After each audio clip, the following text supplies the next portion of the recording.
40 बहुविकल्पीय प्रश्न पढ़ लिया, ठीक है ना। अब हमें जो है 40 और पढ़ेंगे आज, ठीक है। कम से कम 40 पढ़ लेंगे फटाफट, देख लीजिए। जितना हम आगे बढ़ते जाएंगे ना उतना आसान होता जाएगा, ठीक है। इसमें देखो तुम और जल्दी से कर लोगे। पहला प्रश्न देखिए यहाँ पे, पहला दिया है यहाँ पे कि श्वेत प्रकाश की एक किरण कांच के बने त्रिभुजाकार प्रिज्म से गुजरती है, सबसे अधिक विक्षेपण का रंग होता है। मतलब कि किस रंग का सबसे अधिक विक्षेपण होता है? बैगनी का होता है ना जी, पढ़ाई भी है। क्या बोलते हैं इसको? वर्ण विक्षेपण में बोलते हैं। प्रकाश क्या होता है? श्वेत प्रकाश जब प्रिज्म होगा गुजरता है तो अपने अवयवी रंगों में विभक्त हो जाता है। जितने रंग से मिलकर बना होता है उतने रंगों में क्या होता है? विभक्त हो जाता है। सबसे ऊपर कौन होता है? लाल। और सबसे नीचे क्या होता है? बैगनी। तो सबसे अधिक अपने मार्ग से कौन मुड़ रहा है? बैगनी मुड़ रहा है। इसीलिए हम बोलेंगे कि बैगनी का विक्षेपण ज्यादा होता है और लाल का सबसे कम होता है, ठीक है ना। ये ध्यान रखना है, बैगनी वाले का विक्षेपण सबसे ज्यादा होता है, लाल वाले का विक्षेपण सबसे कम होता है। इसका रीजन क्या है? कारण क्या है? कारण यह है कि इसका तरंगदैर्घ्य सबसे अधिक होता है और इसका तरंगदैर्घ्य सबसे कम होता है। जिसका तरंगदैर्घ्य ज्यादा होगा उसका विक्षेपण भी कम होगा और जिसका तरंगदैर्घ्य कम होगा उसका विक्षेपण ज्यादा होगा। समझ में आया? तो बैगनी का विक्षेपण ज्यादा होता है। सूर्योदय और सूर्यास्त। सूर्योदय मतलब जब सूर्य उदय होता है, उगता है, और सूर्यास्त जब सूर्य डूबता है तो भाई क्षितिज पे आसमान दिखता है कैसा? रक्ताभ ना, रक्त की तरह लाल दिखता है। क्या कारण है? प्रकाश के प्रकीर्णन की वजह से। किसकी वजह से? प्रकाश के प्रकीर्णन की वजह से। जब सूर्य क्षितिज पर होता है तो उस समय सूर्य से जो आने वाला किरण होता है सभी रंगों का विक्षेपण हो जाता है और वह हमारी आंखों तक नहीं पहुंच पाते हैं। लेकिन जो लाल रंग होता है, ठीक है ना, वह उस समय क्या होता है? सभी दिशाओं में फैल जाता है, वो प्रकीर्णित होने लगता है। ऐसे तो प्रकीर्णन नहीं होता है लाल रंग का जल्दी से, लेकिन जब वह क्षितिज पर होता है तो भाई हवा में, वायुमंडल में जो माध्यम के जो कण होते हैं इतनी ज्यादा उनकी संख्या हो जाती है कि भाई लाल रंग को क्या करते हैं? चारों दिशाओं में फैला देते हैं। और उसी वजह से जो है सूर्योदय के समय और सूर्यास्त के समय सूर्य कैसा दिखता है? रक्ताभ दिखाई देता है और आकाश भी उस समय लाल दिखाई देता है, ठीक है ना। तो भाई वर्ण विक्षेपण मतलब कि जो प्रकाश का प्रकीर्णन है वह लाल रंग का शाम और सुबह होता है, याद रखिएगा।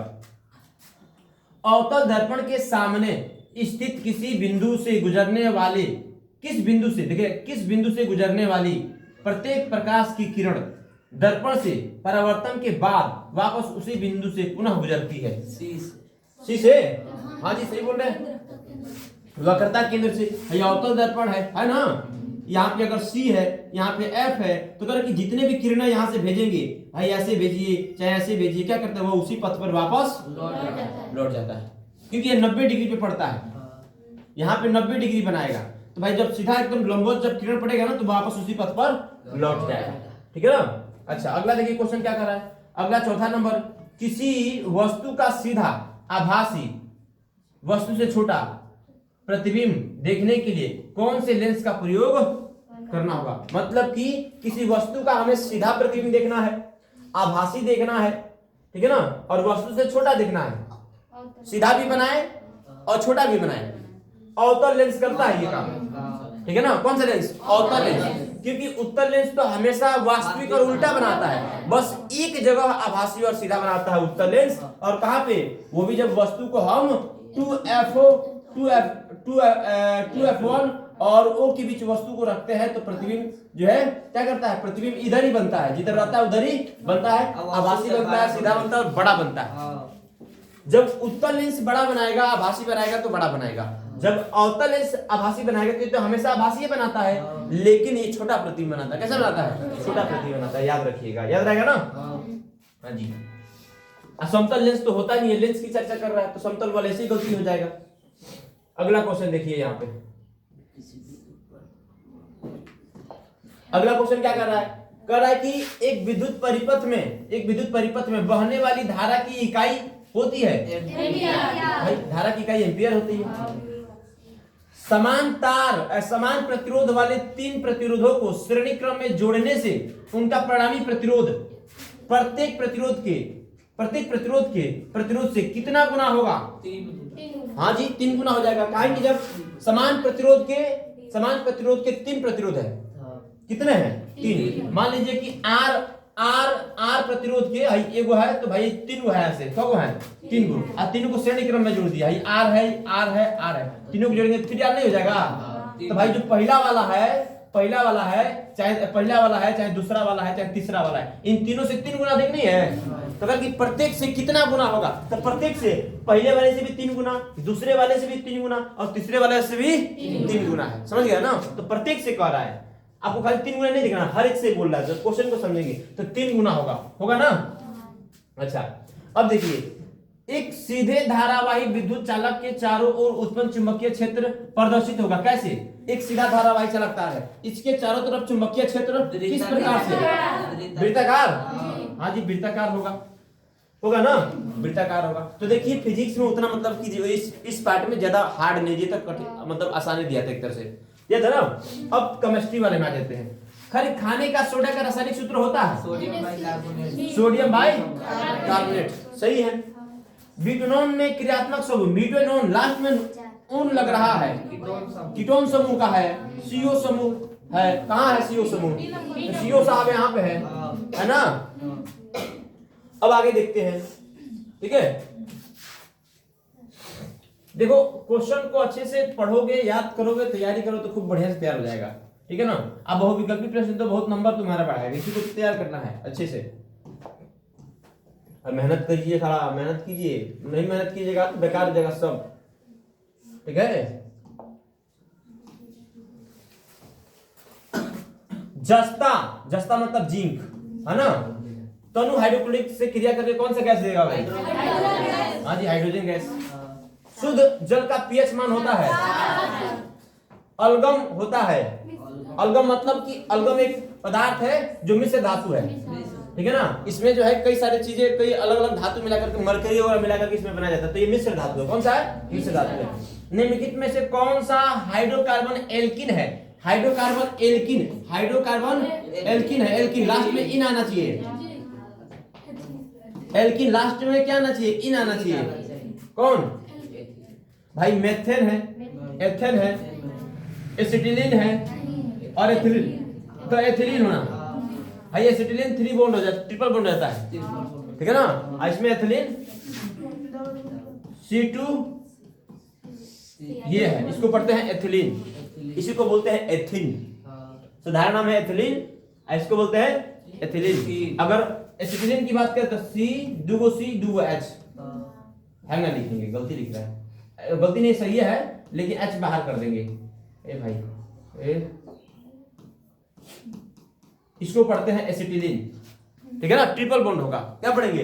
ये एसिटिलीन, आई है एथिलीन, इसी को बोल सकते हैं हम लोग एथिन, ठीक है ना। क्या बोल सकते हैं? एथिन। इसको एथाइन, क्या बोलेंगे? एथाइन। ऐसे बोलेंगे, साधारण नाम बोलेंगे एसिटिलीन। क्लियर ना? चलो भाई, अब लोग केमिस्ट्री भी खत्म हो गया, केमिस्ट्री भी खत्म, ठीक है ना। अब बायोलॉजी में आ जाइए। अब यहाँ से बायोलॉजी 20 को मतलब कि दिया होगा जो बच्चों लोग से कह रहा है कि यहाँ पे देखिए, द्विखंडन विधि द्वारा जनन होता है किसमें? पैरामीशियम में, अमीबा में, यूग्लिना में, उपयुक्त सभी में द्विविभाजन, इनका शरीर 2 खंड में विभक्त हो जाता है करके। अलिंद और नीलय किस मानव अंग के भाग हैं? किसमें पाए जाते हैं? किस अंग में? हृदय में। हृदय में। निम्न में से कौन सा पादप हार्मोन नहीं है?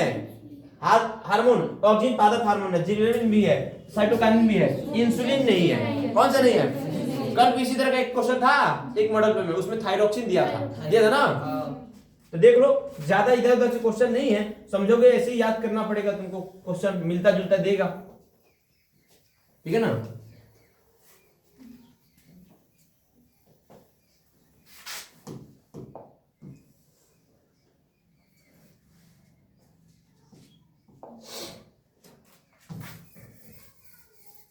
आ जाओ, अगला क्वेश्चन देख लो, कहाँ है? यहाँ पे ना, पुष्प के जनन अंग है कौन से? बताइए,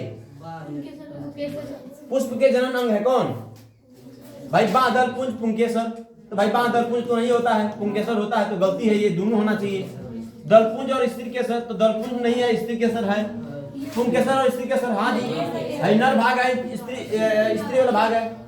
भाई स्त्री केसर दलपुंज, ये मतलब ये तो है, ये नहीं है, ठीक है ना। ये है तुम्हारा, ये वाला ऑप्शन सही होगा, सी वाला होगा। मेंडल ने गणित और विज्ञान का अध्ययन किस विद्यालय से किया था? ये वाला याद रखिएगा, ठीक है ना। मेंडल के अनुसार जो है निम्न युग में मतलब जोड़े में कौन सा प्रभावी लक्षण है? इसमें प्रभावी लक्षण कौन सा बताना है? निम्न जोड़ा बना दिया है, लंबा और झुर्रीदार नहीं भाई, लंबा तो प्रभावी है लेकिन झुर्रीदार प्रभावी नहीं है, अप्रभावी है। लंबा, तना और गोल, हाँ भाई ये प्रभावी है, ये प्रभावी है। इसको लंबा तो प्रभावी है लेकिन हरा वाला प्रभावी नहीं है, इसका पीला होता है प्रभावी, ठीक है। गोल प्रभावी है, ये प्रभावी है। इसका जो है अप्रभावी झुर्रीदार, इसका बौना, ठीक है ना। ये तो ये वाला ऑप्शन सही है, बी ऑप्शन सही है। 19 को हो गया। 20वां नंबर देख लीजिए क्या कर रहा है, देखिए ध्यान से याद रखिएगा। करके आहार श्रृंखला में प्रथम पोषक स्तर बनाते हैं, तो सबसे प्रथम पोषक स्तर कौन है इसमें से? तो भाई उत्पादक है, प्राथमिक उपभोक्ता है, द्वितीयक उपभोक्ता और तृतीयक उपभोक्ता है। भाई आहार श्रृंखला का मतलब होता है कि एक पारितंत्र जैसे घास पारितंत्र हो गया, तो घास पारितंत्र में क्या होता है? घास जो है उत्पादक होता है, घास की पत्ती को टीड़ा खा लेता है तो प्राथमिक उपभोक्ता होता है, टीड़े को मेढक खा लेता है तो द्वितीय को उपभोक्ता है, मेढक को सांप खा गया तृतीय को उपभोक्ता है, ठीक है ना। और सांप को मान लीजिए बाज खा लिया, चाहे मोर खा लिया, ठीक है ना, तो वो हमारा तृतीय उपभोक्ता कहलाएगा। और उसके बाद से सबसे उच्च उपभोक्ता आ जाएगा, जिसको कोई नहीं खाएगा उसका प्राकृतिक मृत्यु होगा। तो यहाँ पे ध्यान रखिए प्राथमिक पोषी स्तर की जब बात करें, पोषी स्तर की बात करें, प्राथमिक उपभोक्ता की बात नहीं कर रहा है, प्राथमिक पोषी स्तर की बात कर रहा है। तो जब प्राथमिक पोषी स्तर की बात करें तो उत्पादक आएगा, क्या आएगा? उत्पादक। देखिएगा ध्यान से, यहाँ पे एक बार और चीज समझा दे रहे हैं भाई। यहाँ पे जो घास होगा, हमारा घास जो होगा इसको उत्पादक बोलेंगे, क्या बोलेंगे? उत्पादक बोलेंगे भाई। इसके बाद से टीडा होगा, क्या होगा? टीडा, तो टीडा को हम प्राथमिक उपभोक्ता बोलेंगे, क्या बोलेंगे? प्राथमिक उपभोक्ता। टीडा के बाद से भाई मेढक आ जाएगा, क्या आ जाएगा? मेढक। भाई ये द्वितीयक कहलाएगा, क्या कहलाएगा? द्वितीयक उपभोक्ता कहलाएगा, द्वितीयक उपभोक्ता। टीडा के बाद से, मेढक के बाद से सांप आ जाएगा, क्या आ जाएगा? सांप आ जाएगा। और सांप को मान लीजिए मोर खा गया, कौन खा गया? मोर खा गया, ठीक है ना। मोर भी खा लेता है, बाज भी खा लेता है, तो इसको बोलते हैं भाई प्राथमिक उपभोक्ता है ना, तो भाई प्राथमिक पोषी स्तर कहलाएगा, क्या कहलाएगा? प्राथमिक पोषी स्तर, पोषी स्तर बोलेंगे क्योंकि सबको एनर्जी देने का काम करता है। हाई द्वितीयक पोषी स्तर कहलाएगा, हाई तृतीयक पोषी स्तर कहलाएगा, हाई चतुर्थ कहलाएगा, हाई उच्च पोषी स्तर कहलाएगा। समझ रहा ना? तो ऐसे हम पोषी स्तर में बांट सकते हैं। तो इसमें अगर 3 को ऑप्शन दिया है तो तीनों में प्राथमिक पोषी स्तर ये हो जाएगा, द्वितीयक पोषी स्तर ये हो जाएगा, तृतीयक पोषी स्तर और चतुर्थ पोषी स्तर ये हो जाएगा। पोषी स्तर की बात कर रहा है, पोषी स्तर, समझ रहा है ना? ट्रॉपिकल लेवल, कौन सा लेवल है एनर्जी मिलता है। आइए बाकी सब तो आगे पढ़ना है, अगले में पढ़ेंगे, ठीक है ना। तो हमारा एक मॉडल पेपर से हो गया, ठीक है ना, 20 को हो गया। इसका अगला पढ़ते हैं।